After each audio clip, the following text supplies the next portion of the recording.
Il y a une loi cachée dans l'intrigue de l'univers, un principe qui, bien que mentionné à une fois, a rarement été compris dans sa véritable profondeur, a été répété dans les textes hermétiques, dans les doctrines gnostiques, dans les manuscrits théosophiques du sage qui ont essayé de capturer les mots ineffables que le monde extérieur ne se trouve que dans le monde à l'intérieur, que le grand fait considéré dans le petit dans l'univers entier. Mais ce que cela signifie vraiment, c'est une phrase ésotérique, une métaphore pratique utilisée pour embellir des discours spirituels, où est la clé d'une connaissance plus ancienne et plus profonde qui n'a pas encore été pleinement explorée. De la tablette émeraude de leur Mégistomeste au discours du suffi mythique, des évangiles des gnostiques aux traités alchimiques, l'enseignement est répété en écho jusqu'à la durée de l'histoire. Cependant, la plupart des repos qu'ils ont reçus l'ont interprété dans la surface en supposant que la correspondance initiale est simplement l'idée que tout est connecté, mais ce qui est rarement mentionné, c'est que ce principe est plus que la simple interconnexion, implique non seulement une relation entre les différents niveaux d'existence. Les textes orphiques de la Grèce antique ont parlé de l'univers comme un œuf cosmique dans lequel chaque couche que j'ai eu le reflet de tous les autres. La Kabbale dans ses interprétations plus ésotériques suggère que chacune ne sera pas de l'arbre de vie, il n'est qu'un aspect de l'existence, mais qui contient également en lui-même la totalité de l'arbre dans le mystique hindou. Mais l'individu est comme une goutte dans la vide de la vie. Si l'univers est une réflexion, qu'est-ce que cela signifie de voir clairement? Platon a parlé d'ombres projetées dans la grotte, illusion que les gens prennent pour la réalité, mais que se passe-t-il lorsque non seulement les ombres sont illusoires, mais que l'observateur lui-même fait partie d'une réflexion plus large? Fort de gnostique tradition, de reality we perceive de result fémanation layé, where the divine has been fragmented into multiple levels of density to the world material theosophy hold something similar that the visible universe is no more than a partial manifestation of a force and entity reflected in the lower level with less sharpness. To understand the principle of correspondence is not only to understand that the macro and the micro are similar, but to discover that the macro and les micros sont similaires, mais découvrir comment ces réflexes opèrent dans la vie quotidienne, dans la structure de l'esprit, dans l'évolution de l'alma signifie abandonner comme des constructions projetées par une réalité plus profonde. Les initiés dans les mystères d'Éleusis ont dit un peu de réalité, mais le veil est tombé, et le néophyte, mais le ne fait pas de perspective, et le veil est tombé, et le néophyte, mais le fait de faire un peu de perspective, et le néophyte, mais ne fait pas de perspective, et le veille un accès à un autre niveau de conscience, où l'intérieur et l'extérieur ont été dissous et révélés. L'unité qui sous-tend ce livre est une tentative d'explorer ce réveil sous différents angles, sans se limiter à la vision, aux explications hermétiques traditionnelles ou contemporaines. Simplifié dans ces pages, des chemins qui ont été parcourus par des alchimistes, des philosophes et des moteurs de recherche de ce que les textes anciens absolument seront examinés, des fragments de accent aigu à disperser à différents moments et traditions à trouver dans un fil qui révèle la portée réelle de la correspondance, mais ce n'est pas un livre de théories abstraites ou spéculatifs sans application. Si tout est une réflexion, alors chaque question que nous posons sur l'univers est finalement une question sur nous-mêmes. Si le macrocosme et le microcosme sont des expressions de la même loi, alors savoir comment on fonctionne nous donnera les clés pour comprendre l'autre. À l'intention de donner des réponses définitives ou d'imposer un système de croyances, mais d'inviter une réflexion profonde et d'offrir des outils à chaque lecteur pour trouver leur propre révélation. Que les miroirs sont des symboles puissants dans de nombreuses traditions, il est dit qu'ils reflètent la vérité, mais ils peuvent également le déformer dans certains mythes anciens. En regardant directement dans un miroir sans préparation, peut-être la folie ou les éclaircissements, selon l'état de l'observateur. Du principe de correspondance que l'univers n'est pas seulement le reflet de l'homme, mais l'homme est le reflet de l'univers et que l'exploration des secrets de l'un conduit inévitablement à la compréhension d'un autre. J'aime la nature cachée du principe de la correspondance écrite et publiée en écoutant sous tous les droits réservés. Nous avons constaté que plus de 90% de ceux qui visitent notre chaîne n'est pas abonné en soirée de vérité, il n'y a pas une seule origine ou un seul enseignant qui l'a révélé, mais résonne d'un enseignement principal qui est apparu de différentes manières à la durée des siècles. Pour comprendre ce principe dans sa profondeur, il est nécessaire de regarder plus au-delà de sa formulation hermétique et d'explorer ses traces dans les cultures qui ont précédé, Dans des doctrines adaptées, dans des visions que les sages étendaient, parlaient d'un univers construit de sphères concentriques. Les conseils sages ont parlé d'un univers construit en sphères concentriques où chaque niveau reflétait l'autre dans une harmonie invisible dans les fragments survivants des oracles chaldéens attribués à Zoroastre ou à ses disciples. Il est mentionné que ce qui se passe sur le haut résonne et ce qui se déplace dans le bas est le sec de ce qui est indépendant pour les astronautes anciens, non les mystiques. Le fait ils ont exercé un contrôle absolu sur votre vie, mais parce que tout faisait partie du même réseau interconnecté d'influence et de correspondance au-delà de la Mésopotamie en Égypte dans la tradition sacerdotale du temple de la mort suit des modèles qui existent déjà plus haut. Ce n'est pas un accident que leur figure clé des Mégistoarmes dans la tradition hermétique a été identifiée avec tout le dieu de la sagesse, l'écriture des dieux qui comprenait les correspondances cachées entre toutes choses. Lorsque l'herméticalisme a modifié le principe de correspondance dans la table Esmeralda avec une phrase qui a été répétée dans les moments comptables comme étant baisse est en baisse, mais ils ont rarement analysé ce président. Cette dernière partie suggère que la correspondance n'est pas seulement un mécanisme de similitude entre le grand et le petit, mais un processus de réalité de l'unification n'est pas fragmenté à des niveaux non liés, mais qui est la manifestation d'une seule loi qui s'exprime à différentes échelles. Le gnosticisme précoce, qui a bu autant de sources égyptiennes géones qui à travers différents niveaux de manifestation. Chacun de ces niveaux est une réflexion emprisonnée de la précédente, une dégradation progressive qui nous éloigne de la plénitude de la réalité divine. Cependant, ainsi que le monde inférieur est le reflet du supérieur qu'il contient également en lui-même la possibilité de je reviens donc, dans l'évangile de Felipe Veda siècle.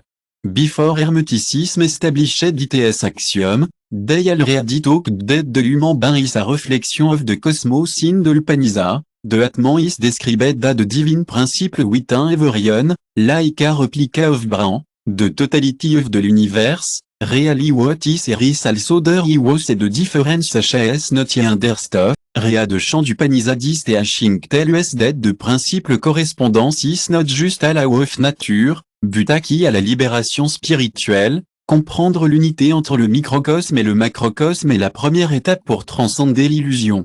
Dans la tradition taoïste, la relation entre le ciel et la terre a été considérée comme une danse d'équilibre, dans laquelle chaque force se reflète dans son opposé. Le menton tendu mentionne que le sage connaît la grande image car elle envisage la petite fille suggère que la vérité ultime ne se trouve pas dans les marques ou dans la lointaine, mais dans l'observation attentive de la fin de ce qui est simple de la vie quotidienne et petite, où tout se cache, car tout est une réplique de l'ordre universel. Si ces principes sont si anciens et universels, pourquoi ont-ils été oubliés ou oubliés?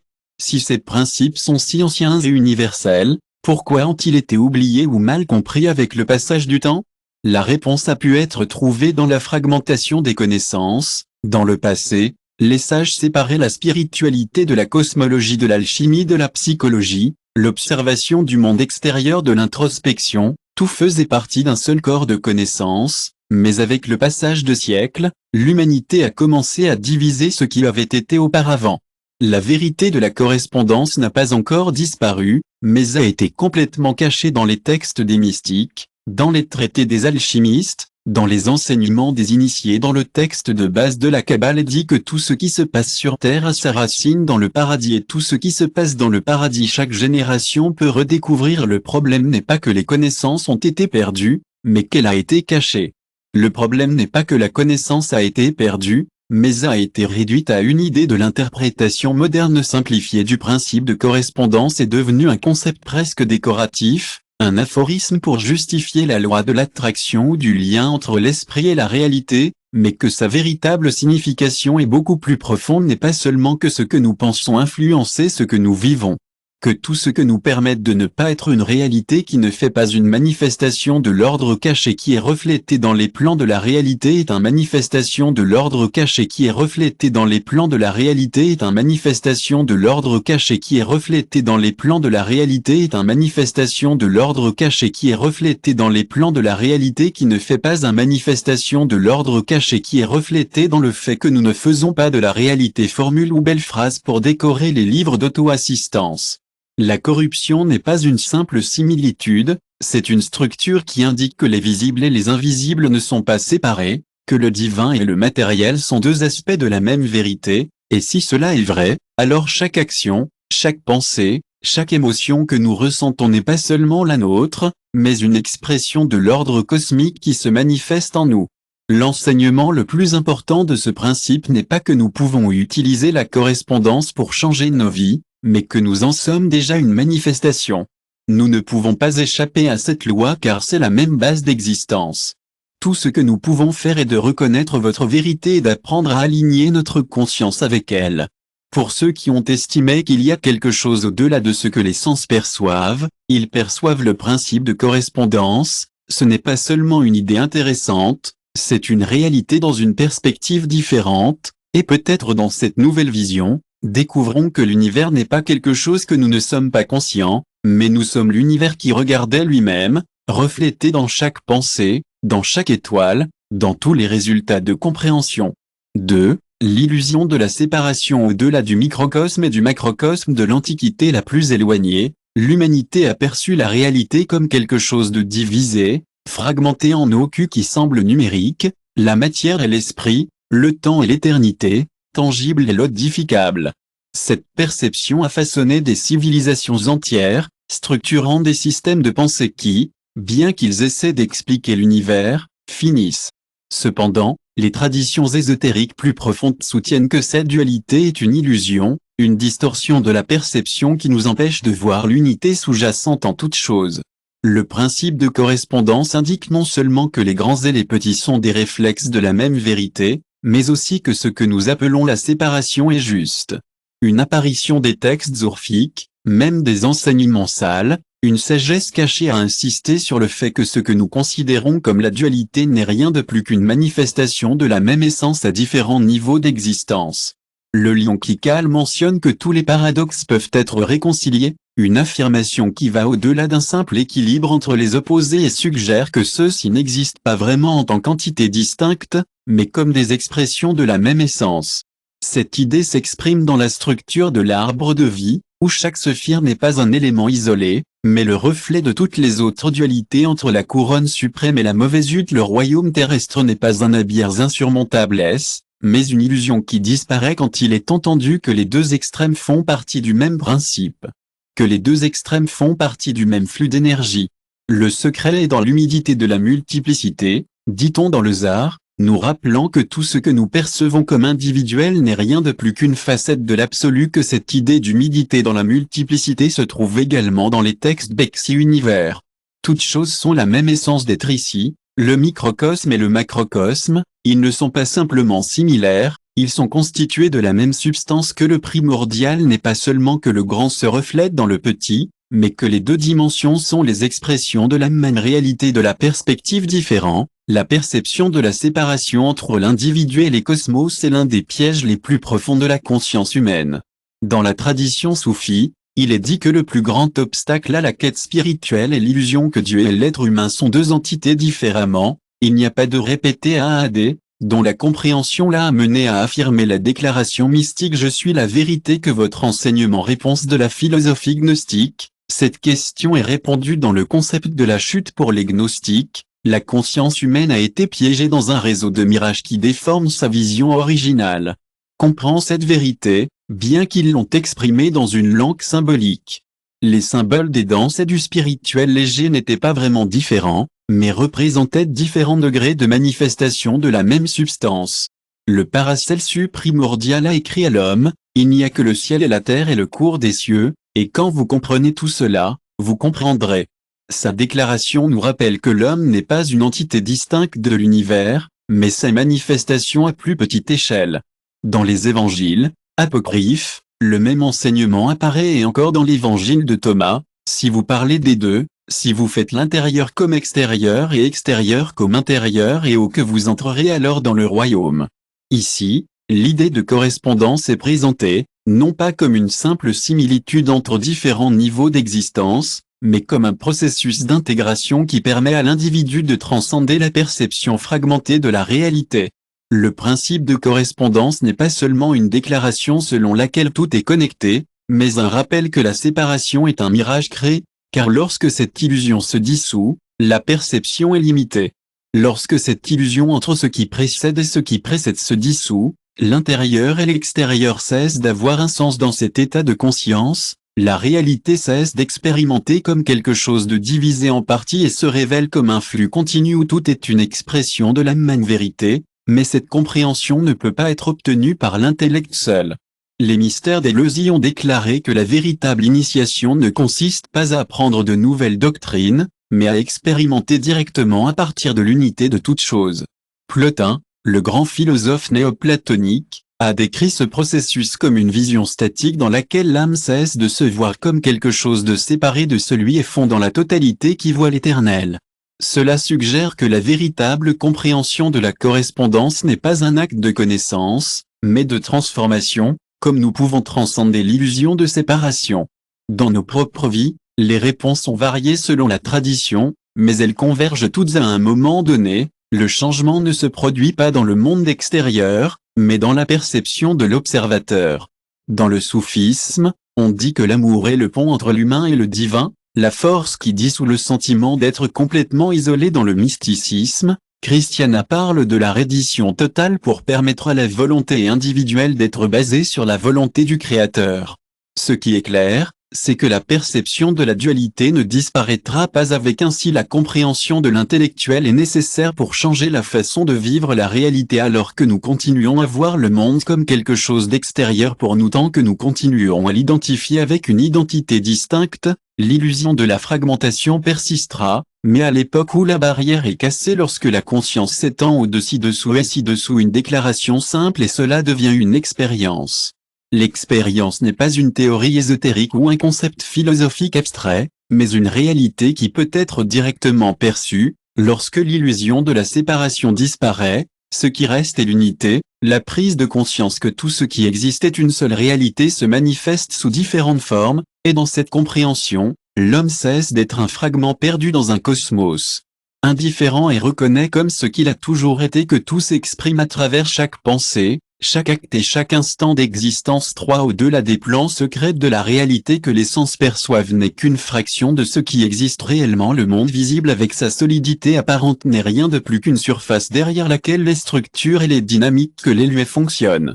Vous avez parlé de plans cachés, des plans d'existence qui coexistent avec le monde matériel et qui, loin d'être de simples abstractions philosophiques, constituent la véritable essence de l'univers. Mais la connaissance de ces plans ne se trouve pas à la surface des doctrines religieuses ou des traités scientifiques. Conventionnellement transmis de manière voilée réservée à ceux qui ont développé la capacité de voir au-delà des textes védiques évidents parle de cette sphère folle d'existence allant du brut plus au plus subtil de la Kabbale et mentionner que la réalité est affichée à différents niveaux du sujet dense des émanations plus pures de la divinité décrite par le sufisme.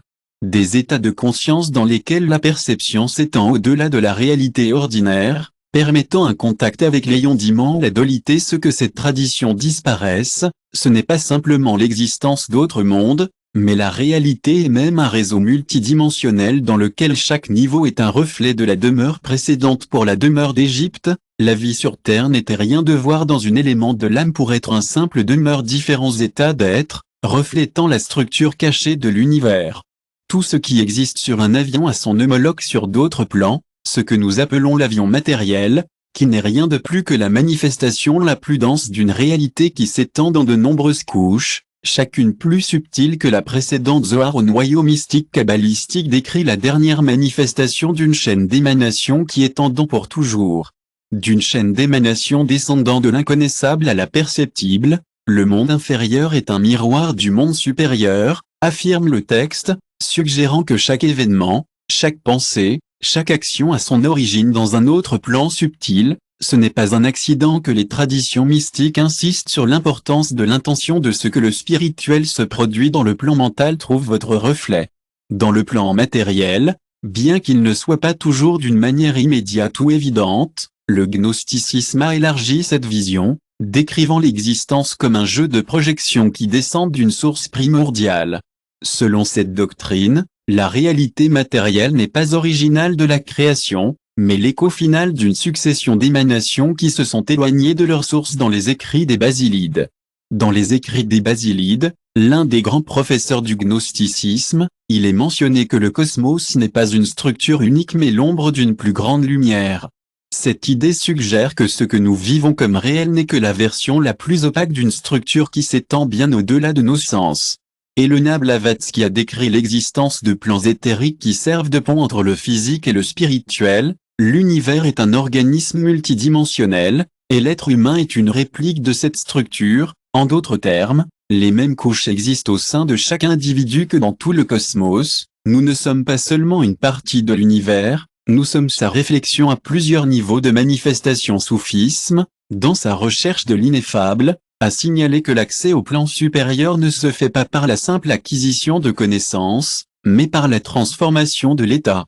Le soufisme, dans votre quête de l'ineffable, a signalé que l'accès aux réalités supérieures ne provient pas de l'acquisition simple de connaissances, nous dit que chaque plan d'existence reflète les autres, ce qui signifie que l'accès à des réalités plus élevées ne nécessite pas un voyage dans l'inconnu, mais un changement dans la façon dont nous percevons ce qui est déjà présent dans les mystères. Kelosino alors dit que ceux qui ont traversé avaient vu la vie.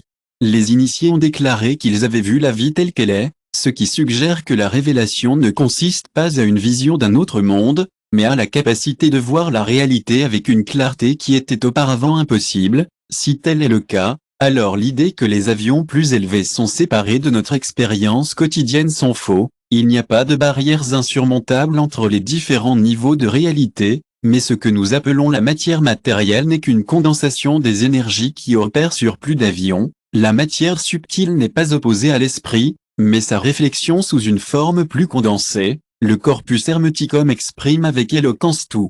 Il y a visible ou invisible n'est rien de plus que la manifestation d'une seule, mais la séparation n'est qu'une illusion. Pourquoi elle semble si réelle? Dédicutation Trazek. Il convient que la conscience humaine est piégée dans une perception limitée qui empêche de voir la totalité. Dans la philosophie de Vedant of existence de recognition of dans plan is not an end in itself but a step toward one more vision. It is not a matter of looking for other world, but of learning to perceive that which is always binder. A day stated the medieval alchemist what is hidden is not that which does not exist, except that access to this plan is not the privilege of FW, nor does it require adherence to a dogma.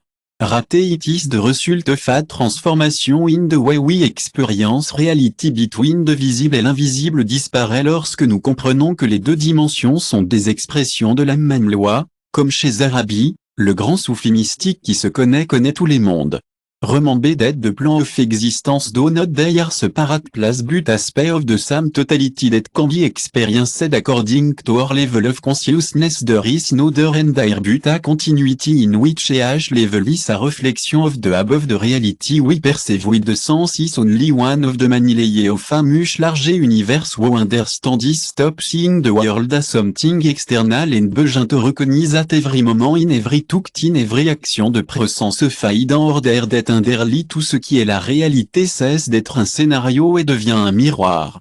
Dans ce miroir, si nous regardons avec suffisamment de clarté, nous pouvons voir non seulement le reflet du cosmos, mais aussi l'image de ce que nous faisons vraiment, faisant partie de la carte intérieure de l'univers, le soi comme un reflet de l'absolu de la plus éloignée de l'humanité, à estimer que l'individu n'est pas une entité isolée, mais une manifestation la plus éloignée autre chose.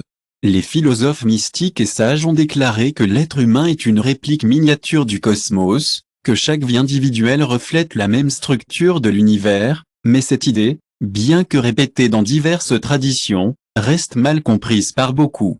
Mais cette idée, bien que répétée dans diverses traditions, reste mal comprise par la majorité, n'est pas une métaphore, une poétique ou une simple ressemblance, mais symbolique d'une vérité plus profonde que nous appelons Yom n'est rien d'autre qu'une projection de la manifestation absolue, une manifestation partielle d'une totalité qui échappe à la compréhension.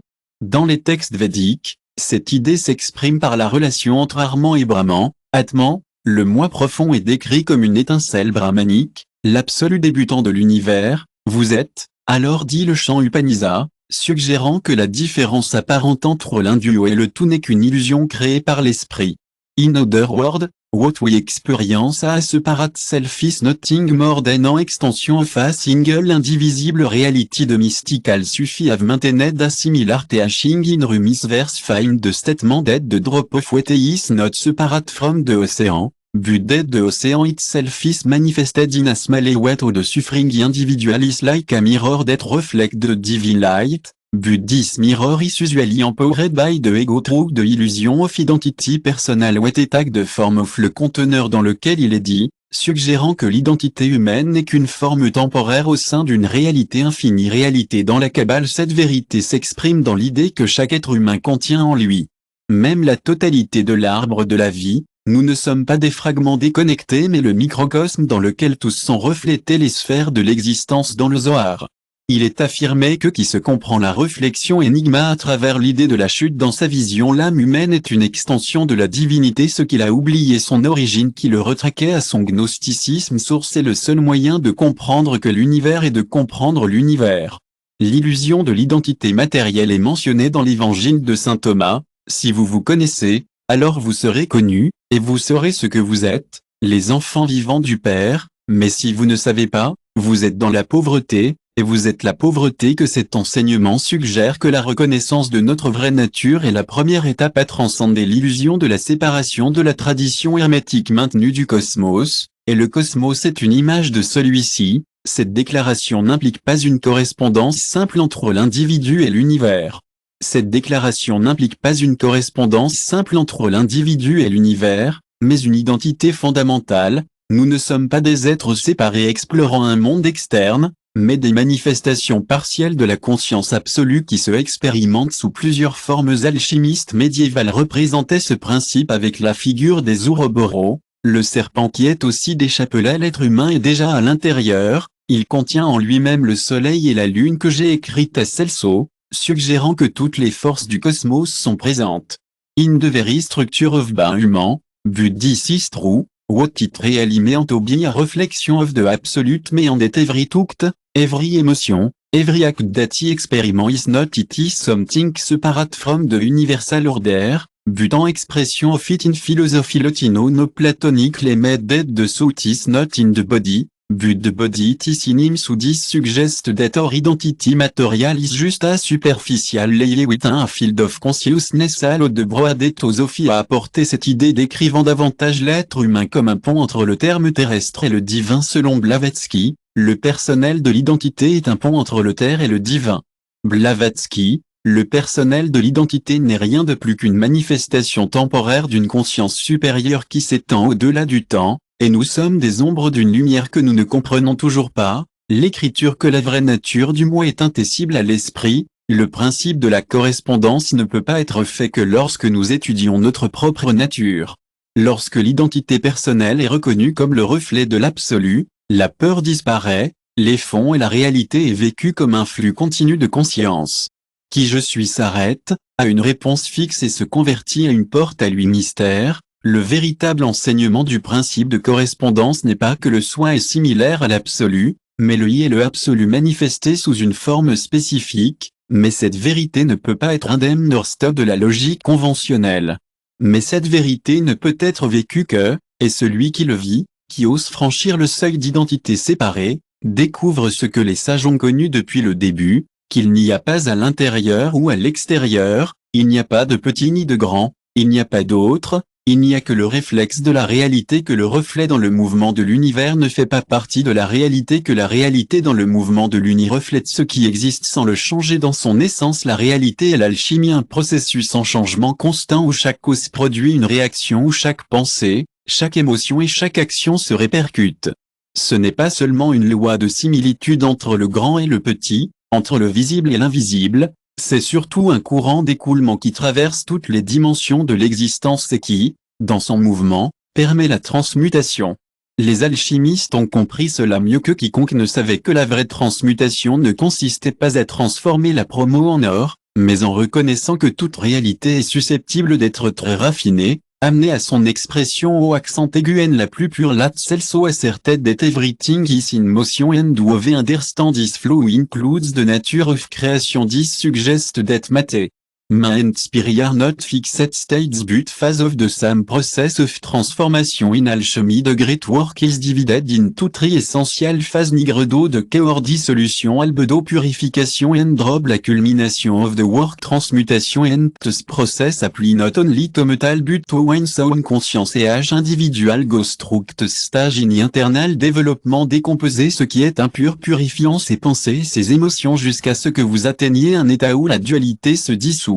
Atteindre un état où la dualité se dissout et la vérité se révèle, que le principe de correspondance suggère que cette alchimie interne se reflète dans la structure même de l'univers. Kabbale dit que le monde matériel n'est qu'un voile, une couche de densité qui cache une autre réalité, mais cette réalité n'est pas fixe ou prédestinée en fonction des énergies qui traversent le monde et transformée avec le point, l'entrelacement dans un jeu de réflexes. Le soufisme constant parle également de cet intérieur d'alchimie pour les mystiques islamiques spirituels.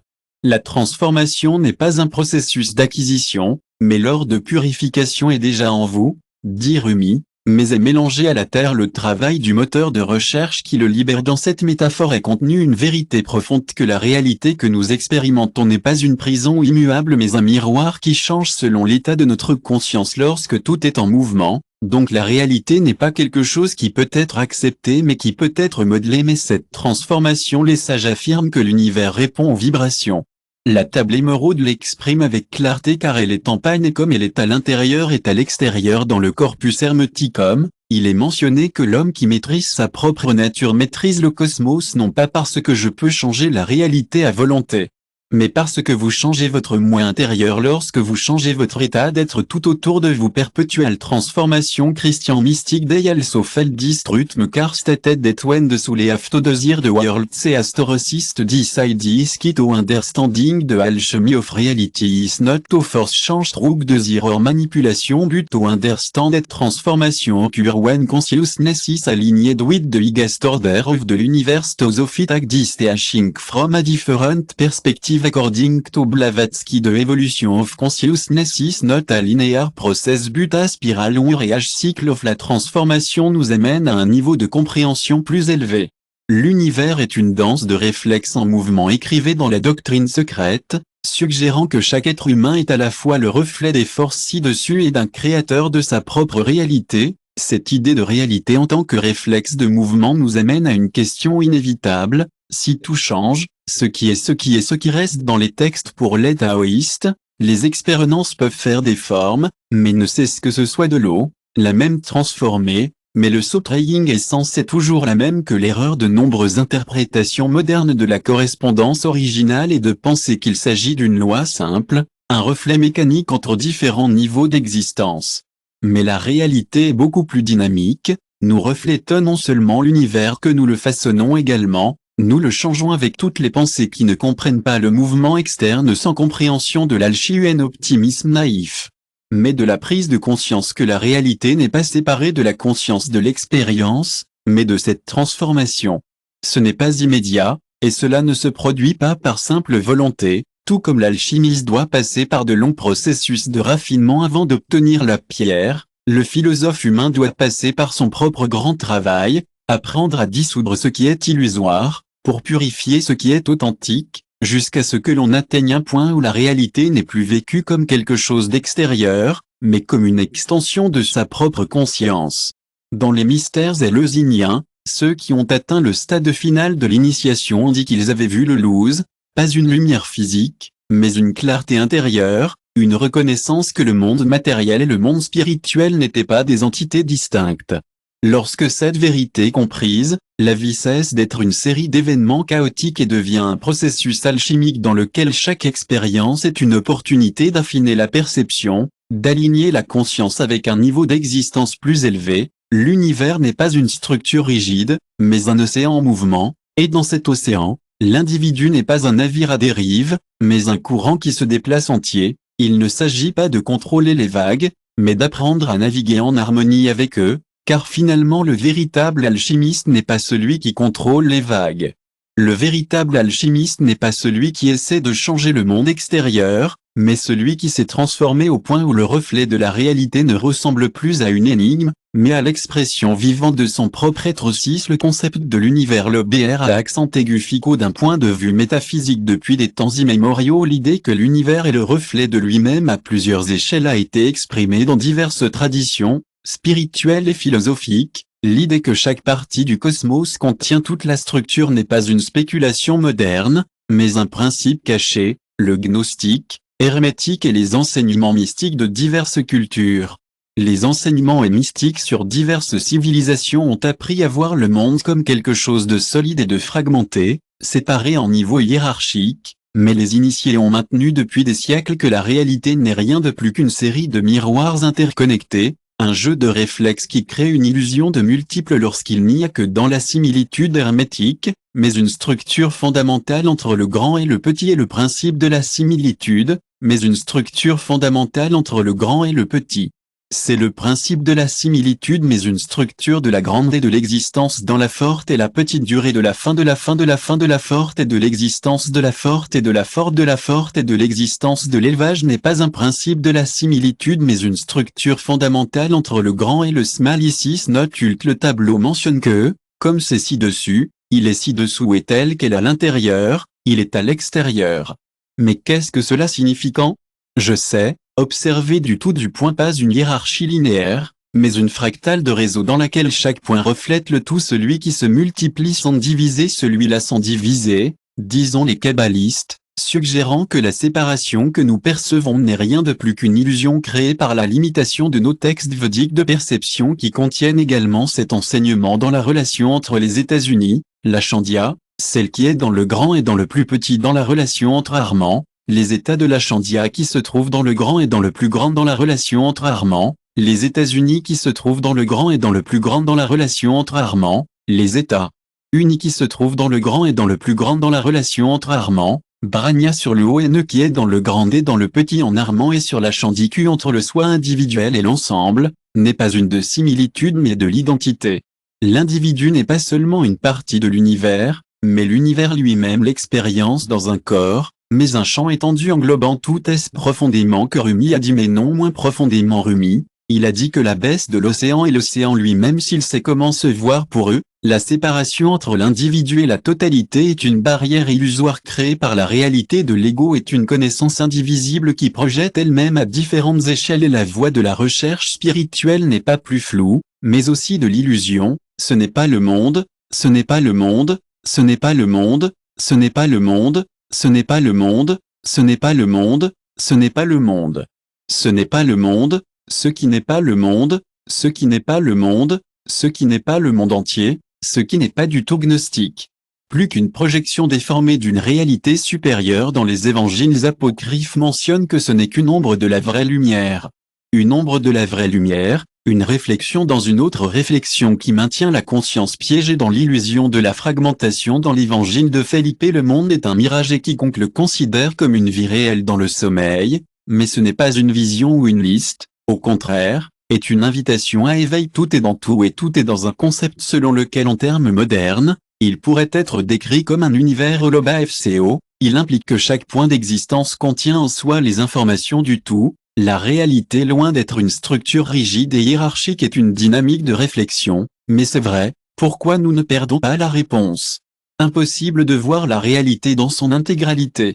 Dans l'hindouisme, ce voile est appelé Maya, l'illusion qui nous fait voir la dualité là où il n'y a qu'une unité. Dans le gnosticisme, elle s'appelle l'oubli, l'état dans lequel l'âme a perdu la mémoire de sa véritable nature. D'alchimie offre une clé pour transcender cette illusion que les alchimistes ne cherchent pas à transformer les métaux, mais à comprendre la structure même de la réalité. Que le tout est dans la partie et que la partie est le tout, ce n'est pas seulement un principe philosophique, mais une instruction pratique que celui qui comprend sa propre nature comprend la structure de l'univers, car les deux sont des manifestations du même principe avec lesquels Dieu vous voit percevoir. La réalité que nous percevons n'est pas objective ou externe, mais le reflet de notre propre conscience. En d'autres termes, le monde que nous expérimentons n'est pas indépendant de notre perception, mais est façonné et transformé en fonction du niveau de conscience à partir de laquelle nous observons. La théosophie, mais une conscience qui se projette en elle-même n'est pas une structure séparée de ceux qui y vivent, mais une conscience en expansion qui se projette en elle-même à différents niveaux.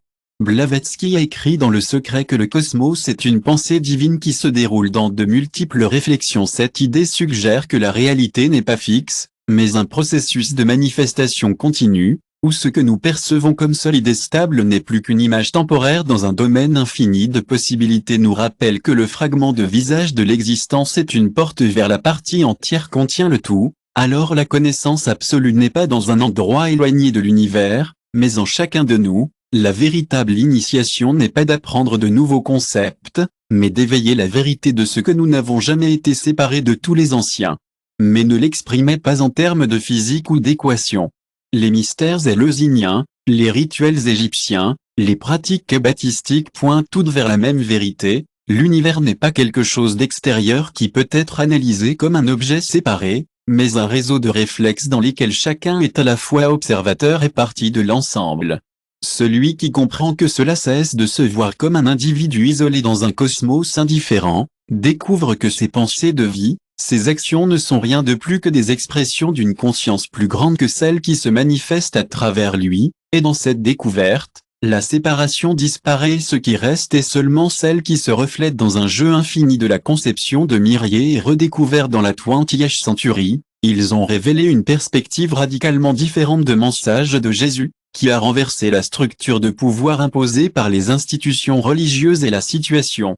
Connaissance en tant que véritable chemin vers la libération de l'âme. Dans ces textes, la réalité n'est pas présentée comme une création divine parfaite, mais comme une réflexion déformée d'une vérité supérieure, une ombre projetée par un ordre supérieur qui est voilé des yeux de l'humanité, le principe des sia correspondant car il est ci-dessus et ci-dessous. Présente dans chacun de ces écrits non pas comme une formule statique, mais comme une clé pour déchiffrer la structure cachée de l'existence dans la pensée gnostique. De ce caché dans le monde visible est un écho de ce qui se passe dans les supérieurs des plans, mais contrairement aux interprétations hermétiques, les gnostiques ont vu ce réflexe comme quelque chose de corrompu. Dans l'évangile de Thomas, l'un des textes les plus énigmatiques et profonds découverts à Naraimadi, Jésus ne parle pas d'un Dieu séparé de l'homme, mais d'un principe divin qui doit être redécouvert dans tout le monde. Quand si vous vous connaissez vous-même, vous serez connus que vous saurez ce que vous êtes, les enfants du Père vivant, dit l'un de ces passages les plus importants ici. Le principe de correspondance apparaît non seulement comme une similitude entre la divinité, le Gospel de Felipe renforce cette idée en affirmant ce qui a vu le monde qui a vu le monde, le radin, mais qui a trouvé le monde qui n'a pas été le monde qui n'a pas été le monde, mais qui n'a pas été le monde qui n'a pas le monde qui n'a pas le monde qui n'a pas le monde qui n'a pas le monde qui n'a pas le cas qui n'a pas le cas qui n'a pas le fait de ne pas avoir la situation qui n'a pas le monde. Le radin ne fait pas l'esprit suggère que la réalité matérielle n'est rien de plus qu'une simulation, une manifestation imparfaite qui maintient l'âme piégée dans l'ignorance. Pris au piège dans l'ignorance, ce que nous percevons avec l'essence n'est pas la véritable existence, mais une version limitée, un reflet opaque d'une réalité plus pure que ce qui ne peut être atteint que par l'éveil des connaissances intérieures. Dans le gnosticisme, le principe de la correspondance devient un outil pour le salut de l'âme. Si le monde matériel est le reflet du spirituel, alors la clé pour le transcender n'est pas de changer la réflexion, mais de comprendre sa source.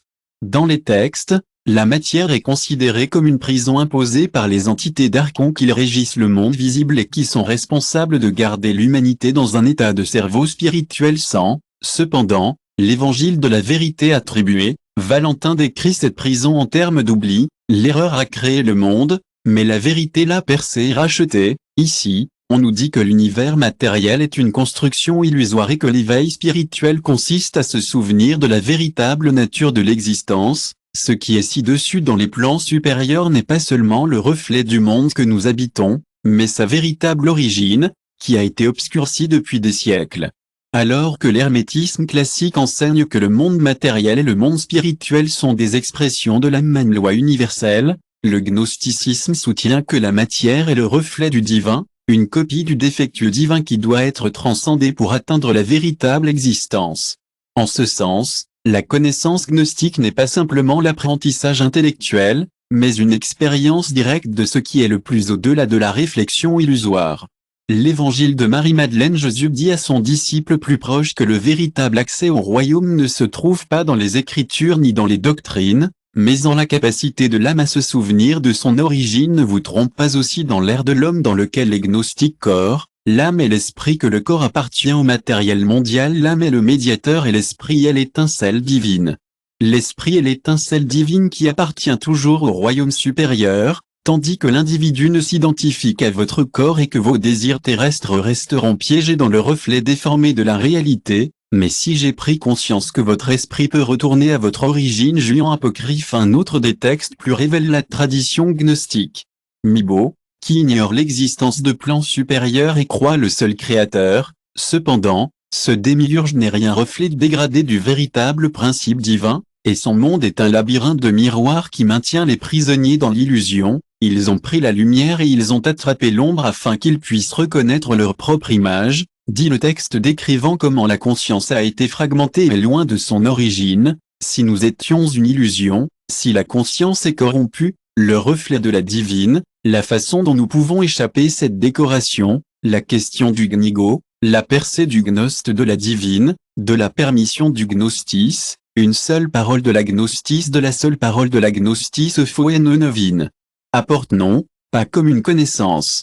Avec un seul mot, non, non pas comme une connaissance dans le sens intellectuel, mais comme une expérience directe de la vérité. Si l'on vous fera avec tout, alors vous saurez ce qui ne peut pas être dit, affirme l'évangile de Thomas, indiquant que le chemin vers la vérité n'est pas un processus d'accumulation d'informations, mais d'intégration et de réveil, les éléments de la même manière, des éléments de la même idée, des choses de la suffit et des textes hermétiques. La correspondance entre le macrocosme et le microcosme n'est pas un jeu de similitudes symboliques, mais un moyen de reconnaître que la réalité extérieure n'est rien de plus qu'une projection de notre conscience. L'univers est un miroir, mais son reflet peut être déformé par les limites de la perception humaine et de la compréhension que cela nous mène à une conclusion fondamentale. La réalité n'est pas quelque chose d'être simplement accepté ou rejeté, mais quelque chose qui peut être transformé. Le véritable réveil ne consiste pas à changer la réflexion, mais à se souvenir de ce qui est au-delà. Le principe de la correspondance, vu du point de vue gnostique, ne nous dit pas seulement que ce qui précède ci-dessous sont similaires, mais que le monde visible est un reflet imparfait d'un ordre supérieur, à découvrir au moment où l'âme se rend compte que sa vraie nature n'appartient pas à ce monde. Comme les gnostiques ont dit il y a des siècles, et alors qu'ils continuent de répéter les chercheurs de vérité à chaque génération, la réflexion n'est pas la réalité, le réel est au-delà. Lui reflète le secret de Kabbalah. Les sphères reflétées au cœur du juif mystique sont un système de connaissances qui transcende les religieux et pénètre les mystères de l'existence elle-même. En son centre se trouve l'arbre de vie, un symbole qui représente les multiples niveaux de réalité et la correspondance entre eux. Chaque sphère ou sphère n'est pas un élément isolé, mais le reflet de tous les autres, une manifestation d'un et même principe qui se multiplie à différentes échelles. Les kabbalistes ont enseigné que l'existence n'est pas linéaire ou fragmentée, mais un jeu réflexif dans lequel les hauts et les bas, l'intérieur et l'extérieur sont un. Le texte central de la Kabbale affirme que ce qui est dans le ciel est sur terre et ce qui est dans la terre est dans le ciel, pas seulement de haut en bas, mais des reflets de la même lumière. Cet enseignement nous dit que la dualité apparente entre le divin et le matériau n'est qu'une illusion, et que toute existence est interconnectée dans un réseau infini de correspondances. L'arbre de vie, une carte des correspondances. L'arbre de vie est le schéma fondamental de la Kabbale, composé de 10 sphères ou sphères, dont chacun représente un aspect de la réalité, mais ce que peu comprennent, c'est que cet arbre n'est pas unique, il se reflète dans différents niveaux de l'manifestation. Il y a un arbre dans le monde de la Zilu divine, un autre dans le monde de la création, comme je l'ai vu, un autre dans le monde de la formation de Hira et un autre dans le monde. L'Asie à chacun de ces niveaux est le reflet de la précédente, mais avec moins d'intensité, comme la lumière qui traverse plusieurs prismes et disperse différentes couleurs. Cette structure fractale suggère que la réalité n'est pas une argot fixe, mais une série d'émanations qui descendent de la contrariée de la Kabbalah, comme ce qui est en panne et ce qui est à l'extérieur. Ce qui est ci-dessous est comme ce qui est ci-dessus et ce qui est à l'extérieur, c'est comme ce qui se trouve ici. Nous voyons clairement le principe de correspondance en action. Chaque sphère reflète les autres et chaque niveau de l'univers n'est pas un simple exercice intellectuel, mais une voie de transformation. L'être humain n'est pas séparé de la vie, mais c'est un microcosme dans l'âme. La couronne représente la connexion avec la beauté divine de Tifé, c'est l'équilibre entre le supérieur et l'inférieur, et que la fondation est le pont entre le monde spirituel et le matériel mondial. Mais le plus révélateur est que ce système de correspondance existe non seulement dans le macrocosme, mais dans chaque être humain, est mentionné dans l'Homme Zohar et le reflet de l'arbre de la vie qui connaît lui-même les secrets de l'unité. He who know himself know the secret of the universe. This means that the spiritual work is not to look outward, but to explore inward, to discover that everything that is in the cosmos is also present in our own awareness of the four faces of reality. De multiplication of reflection in the Kabbalah, it is taught that the universe is like a mirror with multiple faces. There are four levels of interpretation of known reality, a literally garden pair, one weighing the literal meaning of the mot, l'autre pesant le sens métaphorique du mot, le troisième pesant le sens métaphorique du mot.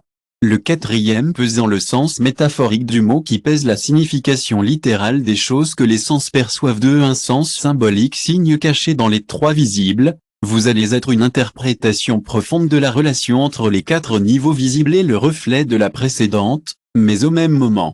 La même durée peut être comprise en dépréciation de la dépendance du niveau de perception de l'observateur. En ce sens, la correspondance principale nous rappelle que ce que nous considérons comme réel n'est qu'une interprétation dans une échelle plus grande de réalité. Dans le Zohar, la lumière divine se reflète à plusieurs niveaux, mais dans le monde matériel, il semble fragmenté, tout comme la lune reflète la lumière du soleil, mais ce n'est pas le soleil, car ce monde physique reflète la lumière de l'esprit, mais ce n'est pas le esprit. Ce passage nous révèle l'un des enseignements les plus puissants de la Kabbale est que l'homme est l'image vivante de l'univers. Dans le secret vert, il est dit que Dieu a créé l'homme à son image, mais votre image n'est pas une figure, mais un réflexe. Cela signifie que le vrai travail spirituel est d'aligner nos vies avec la structure de l'arbre de vie. Cela signifie que le véritable travail spirituel est d'aligner notre vie sur la structure de l'arbre de vie pour devenir une réflexion consciente du divin. Dans le mysticisme, il est dit que l'âme humaine est une étincelle de lumière primordiale, mais que cette lumière a été couverte par de nombreuses couches d'illusions. Le but de l'existence est de dégager ces voiles, de nettoyer le monde intérieur pour que la lumière ne soit pas en train de nettoyer sans distordre leur reflet peut voir la lumière derrière elle.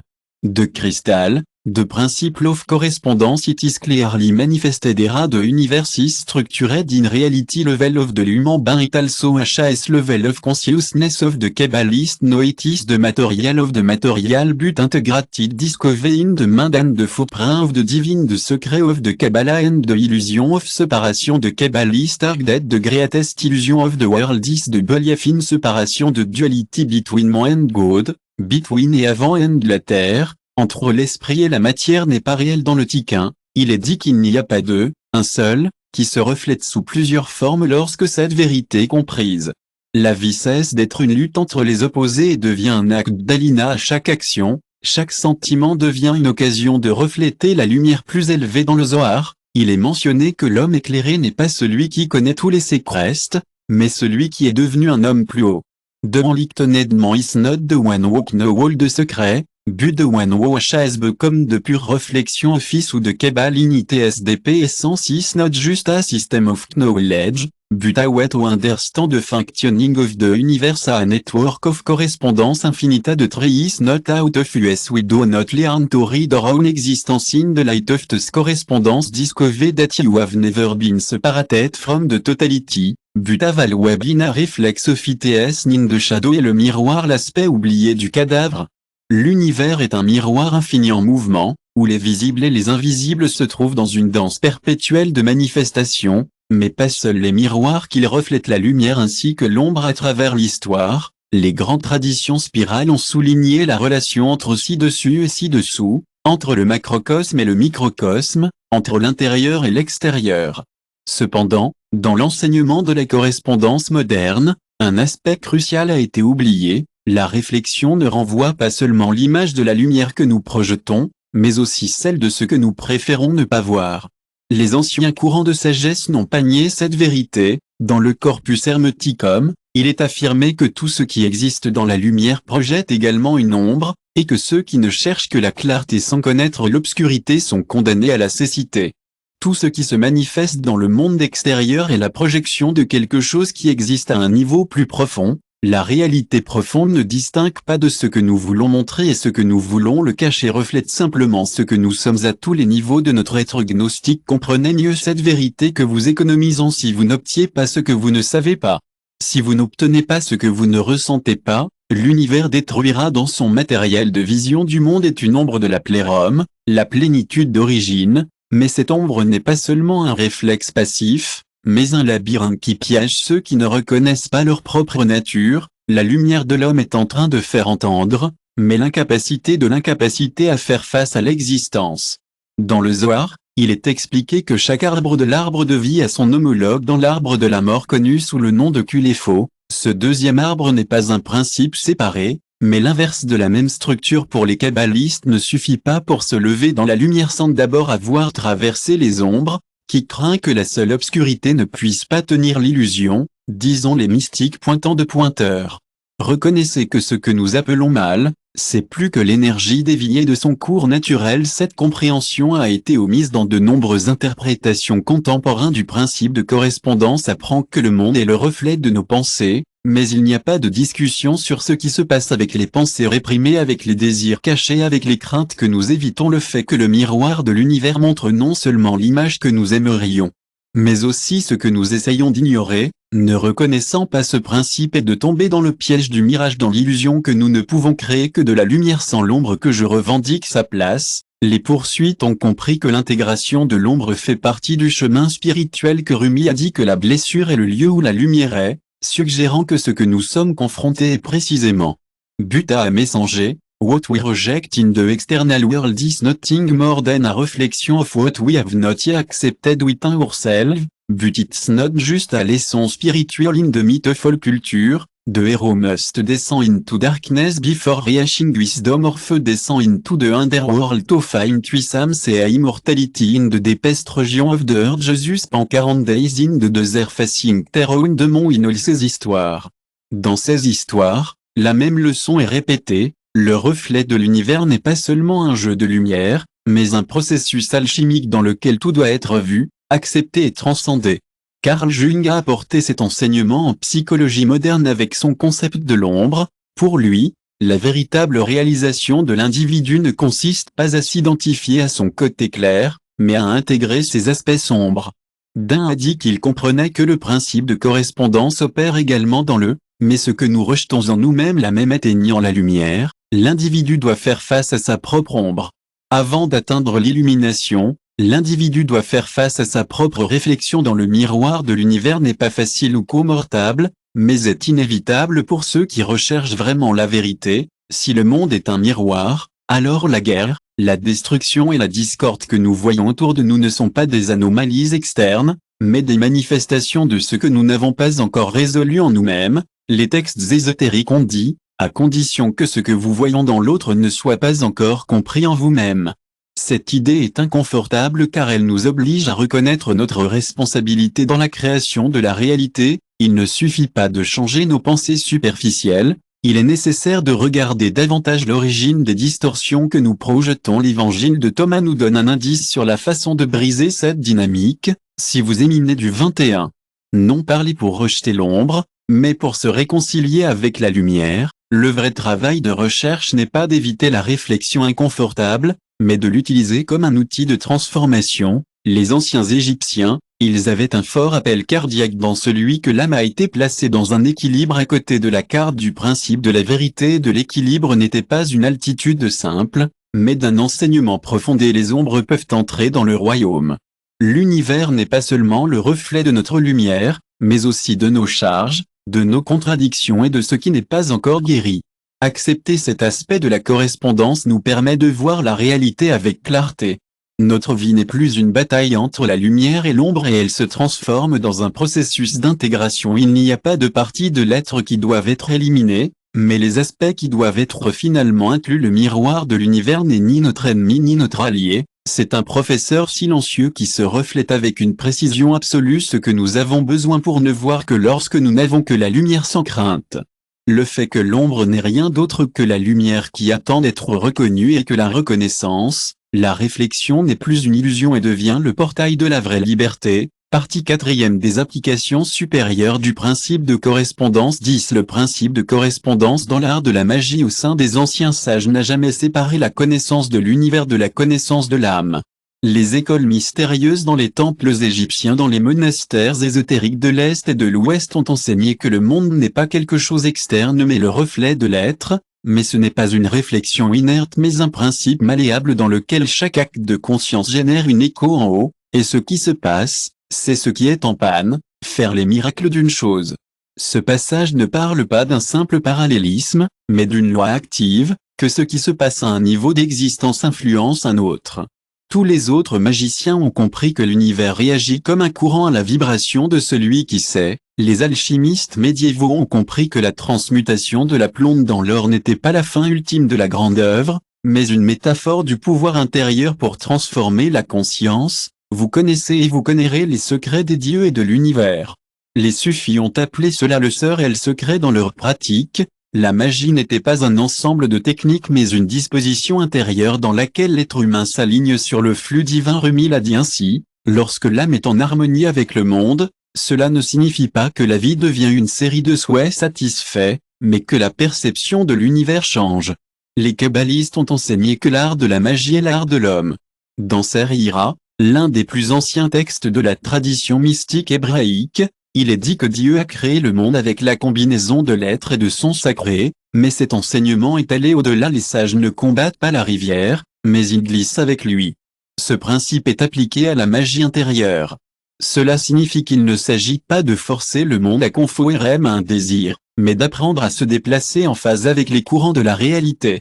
L'eau écrit, celui qui arrive perd, celui qui quitte le courant reçoit.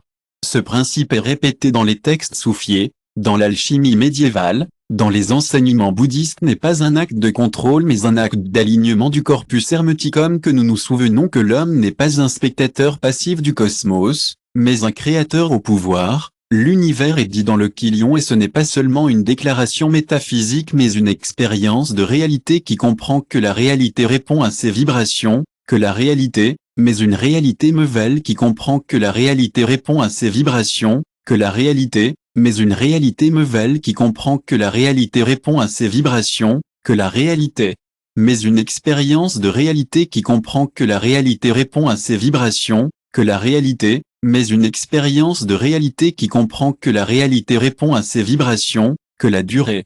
L'univers est un miroir vivant, comprend que chaque pensée, chaque émotion, toutes les intentions est un conjuro chrétien des mystiques qui ont également fait allusion à ce principe de leurs enseignements du soir, que le maître Car a affirmé que Dieu ne sort pas de l'âme, mais se manifeste à travers elle, est cohérente avec l'enseignement hermétique que l'être humain est un microcosme du tout. Les gnostiques ont compris que le reflet de l'univers n'est pas seulement traité par des théories, mais par une pratique en direct. L'évangile de Thomas trouve un passage qui révèle la clé de la magie intérieure: si vous faites ce qui est en vous, vous serez sauvés; si vous ne faites pas ce qui est en vous, vous serez sauvés. Cela implique que la véritable transformation ne vient pas de ce qui est extérieur, mais de la profondeur de l'être. Les anciens Égyptiens lui assis dans ces rituels de transmutation dans leur temple a été enseigné que chaque action de la vie devrait être faite avec le ma. Le principe de l'harmonie cosmique n'est pas assez pour faire de la magie. Assez pour faire de la magie, quoi faire en équilibre avec l'ordre universel. Donc dans les mystères de l'État islamique est enseigné aux initiés dans l'art du silence. La magie la plus puissante est celle qui opère dans l'esprit avant de manifester dans la parole, que les Tibétains ont enseigné quelque chose de similaire dans la tradition de Doksan. La puissance de l'individu se trouve dans sa capacité à voir la réalité comme un miroir de votre propre.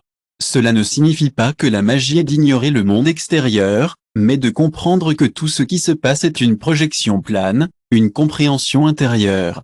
Le principe de correspondance appliqué à la magie nous rappelle qu'il ne s'agit pas imposer la volonté sur le monde, mais modifier l'état interne jusqu'à ce que la réalité réponde sous forme naturelle. N'est pas une question de désir, mais de vibration. N'est pas une question d'imposition, mais d'alignement. Ne consiste pas à contrôler l'ombre, mais à apprendre à refléter la légère façon de Clara que les anciens magiciens savaient que la réalité n'est pas un miroir, mais peut qu'il résulte que ce miroir reflète non seulement l'image que nous projetons consciemment, mais non aussi celles qui résistent à ce qui ne résiste pas à la magie consciente, mais pas celles qui résistent à notre reflet de la magie, mais non plus la magie, mais aussi celles qui résident dans la magie, mais aussi la magie, mais non plus la magie, mais aussi celles qui résident dans la magie de la magie, mais aussi celles qui résident dans la magie, mais aussi de la magie, nous projettent consciemment, mais aussi celles qui résistent à notre reflet dans la domination du monde extérieur, mais dans la maîtrise de la réflexion interne.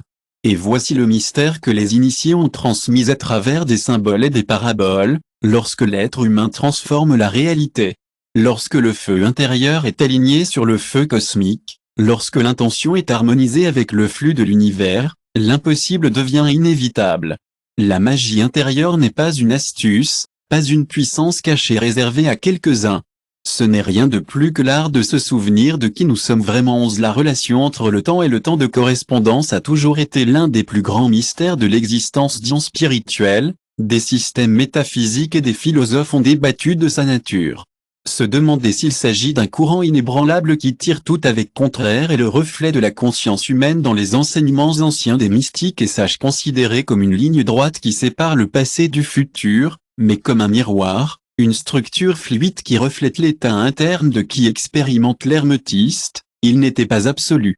Absolu, mais par rapport à l'observateur et à son niveau de conscience dans le corpus herméticum mentionne que ce qui est ci-dessus est comme ce qui est ci-dessous et ce qui est avant, c'est comme ce qui est. Alors ce principe nous dit que le temps n'est pas une séquence rigide d'événements, mais le reflet de notre perception pour ceux qui vivent dans le temps de la dispersion est cousu. Les kabbalistes soutiennent que la relation entre le temps et la correspondance se manifeste dans la structure même de l'arbre de vie. Chaque CDAD est un état de conscience qui s'exprime non seulement dans l'espace, mais dans le temps. L'éternité n'est pas l'absence de temps, mais la présence totale. Le présent n'est rien de plus que la manifestation des modèles anciens, et cela appelle que l'avenir n'est rien de plus que la projection des graines que nous sentons maintenant. Il considérait que c'était une prison, un cycle que l'âme qu'il devait échapper. Dans les évangiles apocryphes est mentionné que celui qui sait que le principe connaît la fin parce que tout est contenu dans l'origine. Cette déclaration suggère des réflexes où le passé et l'avenir, ils sont connectés par des fils invisibles. Soufisme ont également exploré cette relation pour Derviche. Selon l'état de l'âme, Rumi a déclaré que le moment présent est le seul portail parce que ni le passé ni le futur n'existent en dehors de l'esprit, suggérant que la perception du temps dépend de la conscience et que la transformation intérieure change non seulement la vie d'une personne, mais restructure également sa relation vers le temps lui-même. Les alchimistes médiévaux ont compris que le temps n'était pas un ennemi à être vaincu mais un processus allié dans le processus de transmutation. Ils savaient que la transformation de la matière et de l'esprit ne se produisait pas selon une période linéaire, mais selon un moment intérieur, un rythme qui dépendait de la maturité de l'âme. En ce sens, le principe de correspondance suggère que la perception du temps n'est pas fixe, mais quelque chose qui change selon l'état intérieur de ceux qui l'observent. Les taoïstes ont eu un enseignement similaire à To. Shin dit que celui qui vit à To coule au fil du temps, et celui qui le résiste se dissout. Cela signifie que le temps n'est pas une force arbitraire, mais le reflet de l'harmonie ou de la disharmonie avec laquelle nous vivons. Lorsque la conscience est alignée, le temps cesse d'être un poids et devient un flux naturel où tout se passe dans le moment précisément. Dans les enseignements bouddhistes mentionnent que l'illusion du temps est l'une des principales causes de souffrance humaine qui arrive dans le passé qui se souvient, qui craint le futur, qui est appris dans un rêve, un ancience qui se souvient. The correspondence between time and consciousness is not just a philosophical concept, but an everyday experience. The more we identify we took taboo time, the more trapped we are in your illusion. Christian Mystic they understood that time is a reflection of the consciousness of the Sukari said for those who have awakened. All time is knowing. This phrase it is a profound truth. The principle of correspondence tell us that our experience of time is not something that happens to us, but something we create with. Il a dit que l'initié devait mourir avant de pouvoir comprendre la nature du temps. Cette phrase énigmatique suggère que la libération du temps ne se produit pas lorsque le corps disparaît, mais lorsque l'esprit cesse d'approcher l'illusion de la linéarité. Dans la tradition égyptienne, il a parlé du dua, le domaine intermédiaire où le temps cesse d'être réparé et devient un espace de transformation. De Rosicrucian talk that time is a spiral, Not a strict line what has been will be and what will be they have already written in most of their ancient text decided that time does not progress but repair in pattern increasingly I coincide with the hermetic teaching that the universe is a game of reflex where each experience is a variation of a same truth if time is a reflection then its nature can be changed not in the sense of manipulating it externally but in the sense of transformer la perception interne. For those who live in harmony time expand for those who live in fear time is it contract this is experienced in life every day when we are present time cm to stand still when we are scattered time cm to escape or the principle of correspondence thus that time is not something that pass out of us but something that flow through our awareness understanding this does not mean ignoring the material world or rejecting the human experience but learning to tune into the flow of the universe de ancien Kneo that true freedom is not in manipuler le flux de l'univers mais en y réglant. Cette vraie liberté n'est pas de contrôler le temps mais de transcender l'illusion de sa rigidité n'est pas d'arrêter l'horloge mais de comprendre que le temps alors que l'univers lui-même est une réflexion lorsque cette vérité comprise que la vie cesse d'être une carrière contre le temps et devient une danse avec elle et dans cette danse, l'éternel cesse d'être une idée et devient une vie expérience pour un moment infini où tout ce qui a été et tout ce qui sera est déjà contenu dans la correspondance maintenant entre le corps, l'esprit et l'âme depuis des temps immémoriaux.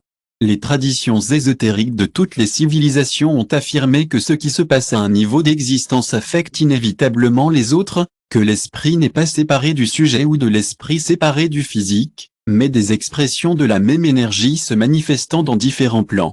10 principes l'interconception of de l'humain a multidimensional structure for them de l'individual was composed of de K physical body de énergie WKBA individual alma de spirit en lictoned and other aspect that interacted in a game of correspondence de bodies de shadow of the sou and de Swiss de shadow of the spirit affirmed de priest of the temple of question 10 suggest that what happened in the physical plane is only a reflection of the dynamic operating in the mind and alma.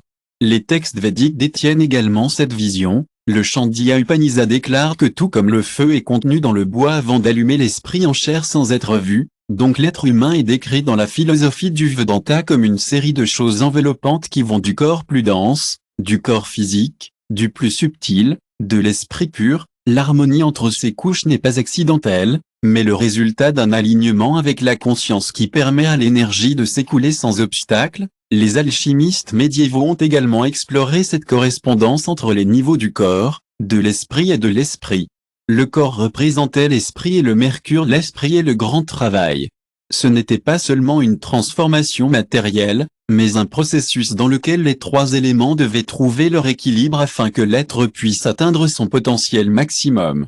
Pour eux, la pratique de Samal et Dervish Giro n'était pas un simple rituel, mais une manifestation externe d'un état interne d'harmonie. Rumi écrit que lorsque le corps se déplace avec l'âme, l'univers entier tourne avec elle implique que la danse de la vie ne se produit pas sur un seul plan, mais est le résultat de l'interaction des forces invisibles là où chaque sira représente une dimension d'être mal qu'est le corps Yod et l'esprit subconscient que Tifré est l'esprit de conscience de l'individu.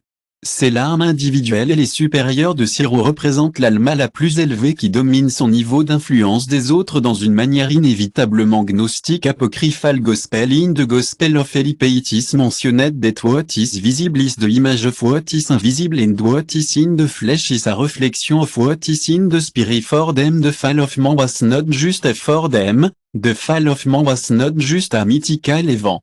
But de connection between the level to recover the moisture between body, mind was the real salvation, but this relation she is so evident in spiritual tradition YHAS modernement forgotten its importance. La fragmentation que nous vivons aujourd'hui est le produit d'une fausse perception qui nous a appris que le corps est une machine séparée de l'esprit et que l'âme est une idée abstraite sans connexion avec la vie quotidienne. Cette vision mécaniste a créé des déséquilibres profonds, des maladies qui ne sont pas seulement des symptômes, mais des manifestations des tensions, des crises émotionnelles psychiques.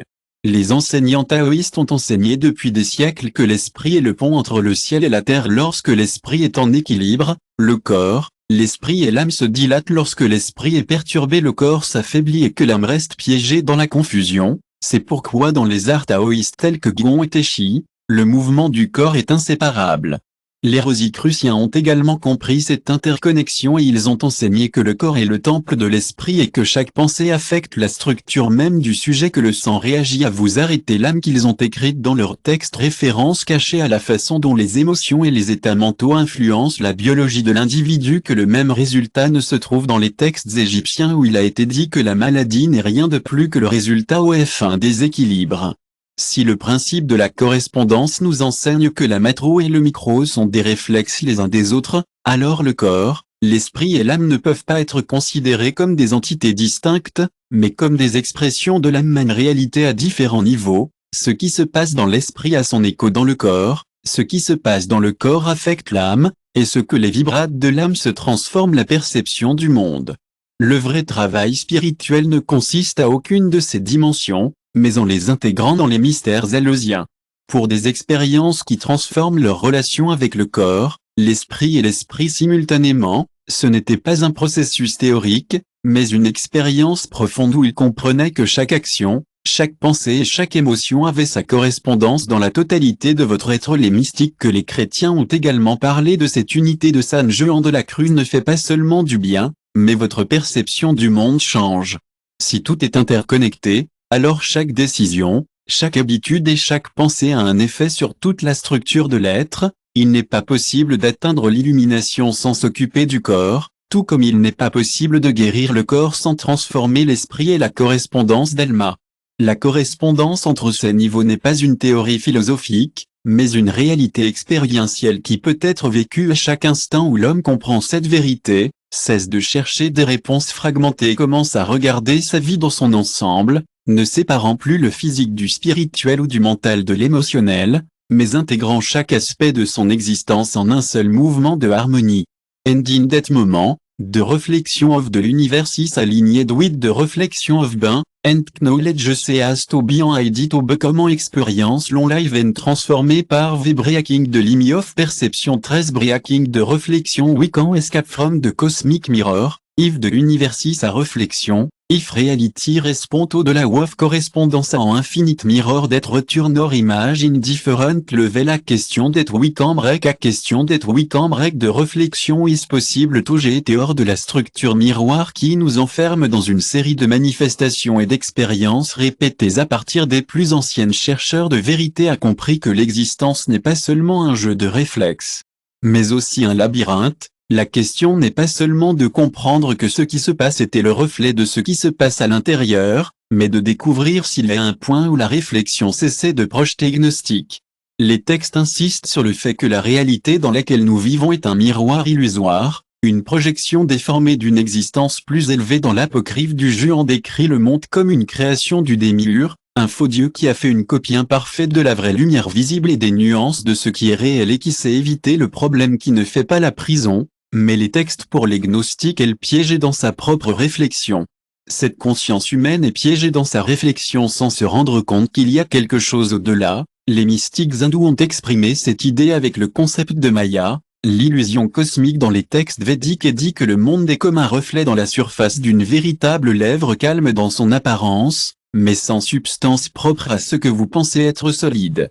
En manipulant la réflexion, mais réaliser que tout ce qui est vu est une construction de soufis de perception a également compris ce principe, bien qu'ils l'ont exprimé en termes plus poétiques. Rumi a dit que vous êtes comme un oiseau qui bat contre le miroir, croyant qu'il y a un autre. Il n'y a pas d'autre que ce verset contient un enseignement profond de la lutte pour changer le monde extérieur. Éteins les soufflets. S'il n'y a pas de perception du monde, il y a un à l'intérieur. Dans votre exploration de l'arbre de vie, les kabbalistes ont expliqué que la réalité est un jeu d'émanation. La lumière divine descend à travers les plans de l'existence, mais à chaque niveau, il se reflète dans les formes plus denses jusqu'à ce que quelque chose soit complètement différente de sa source d'origine. Le Zohar dit et chapeau, lorsque l'œil est pur, le reflet disparaît et il ne reste que la lumière, ce qui implique que le miroir de la réalité n'est pas un mur impénétrable, mais une projection qui s'estompe lorsque la conscience atteint un état de clarté. Les alchimistes médiévaux ont exploré l'idée de rompre le reflet dans sa recherche du philosophe de pierre. Esprit jusqu'à ce qu'il soit raffiné. En ce sens, briser le miroir ne signifia pas détruire le monde, mais transcender la perception fragmentée qui nous piège. Les Rosicrucians sont enseignés que l'univers est un miroir qui reflète non seulement ce que nous pensons consciemment, mais aussi ce que nous ignorons, le même qui cherche à changer son sort sans changer votre être. Sans changer votre être, vous êtes condamné à voir les mêmes réflexes répétés dans votre traité. Cela suggère que la transformation réelle ne se produit pas lorsque nous essayons de conscience des circonstances, mais lorsque nous ne comprenons pas que le reflet ne se produit pas de notre conscience de la conscience, mais quand nous ne comprenons pas que le reflet ne se projette pas, mais nous ne nous projette pas, mais lorsque nous comprenons que le reflet ne se produit pas de notre conscience, mais nous ne nous projette pas. Mais lorsque le reflet ne se produit pas de notre conscience, mais nous ne nous projette pas, mais lorsque le reflet ne se produit pas de notre compréhension, mais que nous ne comprenons pas notre conscience de notre compréhension, mais lorsque nous ne comprenons pas le refuge. Les évangiles apocryphes qu'ils insistent sur le fait que le chemin vers la vraie réalité ne se passe pas par l'intellect ou le contrôle, mais d'éveiller la gnose. Dans l'évangile de Thomas, Jésus dit que si vous faites le seul moyen d'échapper à l'extérieur et à l'extérieur comme de l'intérieur, alors vous entrerez dans le royaume. Cela implique les miroirs qui répétant les mêmes images dans différents plans. Comment pouvez-vous vous échapper de l'enseignement suggère que la clé n'est pas de détruire le reflet mais de comprendre votre nature lorsqu'il est compris que la réalité n'est pas quelque chose d'extérieur, mais une manifestation d'être. Le reflet cesse d'être une prison et devient un outil que les Égyptiens anciens représentaient ce processus dans leur rite qui se trouvait la mort de la mort de la mort et de la Karnak. Immortalité. Dans le livre des morts, il est mentionné que celui qui traverse le miroir de l'existence n'est plus un prisonnier de temps. Que cette déclaration suggère que la conscience qui a compris la nature illusoire du reflet n'est plus soumise à ses limites. Dans les mystères éleusyniens, cessé d'être un voile et les taoïstes se sont transformés en mortels. Ils ont exprimé cette idée plus subtilement dans les rites taoïstes de l'initiation dans les temples de Luxor et Karnak. Dans le Tao Te Ching Lo, il est dit que si vous suivez votre réflexion, vous vous éloignerez de la source. Si vous vous immergez dans la source, vous ne verrez pas la réflexion. Cela implique que la façon d'échapper au miroir cosmique n'est pas de le combattre, mais de dissoudre la perception. Si l'univers est une réflexion, si la correspondance est une loi mutable, alors à partir de la réflexion ne signifie pas l'anéantir, mais transcender la nécessité de la voir comme quelque chose d'extérieur. Les mystiques ont enseigné pendant des millénaires que la seule issue est éveillée, pas une accumulation de connaissances, mais une transformation de la perception elle-même, qui cherche à changer la réflexion sans changer elle-même est condamnée à répéter. Le miroir, sans se changer lui-même, est condamné à répéter la même image encore et encore, mais celui qui comprend que le reflet n'est rien d'autre qu'un jeu de conscience découvre que le miroir n'est pas un piège mais une porte, et lorsque la réalité cesse d'être un labyrinthe et devient un horizon infini où il n'y a pas de reflet mais seulement la lumière qui attend toujours, la réflexion comme une illusion qui ne sépare les États-Unis. Nous sommes à travers l'histoire que les traditions mystiques ont soutenu que le monde dans lequel nous existons n'est plus qu'une illusion, le reflet d'une réalité supérieure qui reste cachée après le voile de la perception. Si le principe de correspondance nous dit que, comme il est ci-dessus, alors la question essentielle est ce qui est la source originale de cette réflexion et encore plus, nous pouvons regarder au-delà de la miroir pour découvrir les gnostiques royaux appelaient cette copie défectueuse, une copie défectueuse, un vrai qui n'a pas été créé. Les gnostiques ont qualifié ce monde de défecti cinquième copie, un domaine créé non pas pour le vrai Dieu mais pour un demi-rue parfait, qui a construit un cosmos basé sur la séparation et l'oubli. Dans l'évangile de Felipe, il est dit que c'est une tromperie, que l'on vit dans l'illusion, mais ceux qui ont vu la vérité ne lui appartiennent plus.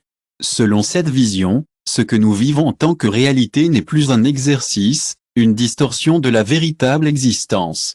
But de great tragedy of man is that he has forgotten that he is trapped in a reflection and that he is taken the shadow for the light in Hinduism. This idea appear in the concept of Maya, the great cosmic illusion in the Upanishad. It is claimed that the visible universe is like the moon's reflection in what it seems real, but it is not the moon itself that c'est de reflection and believe it to be the luna. I live in ignorance was search for the source of light. Trouve la vérité, Mandaka.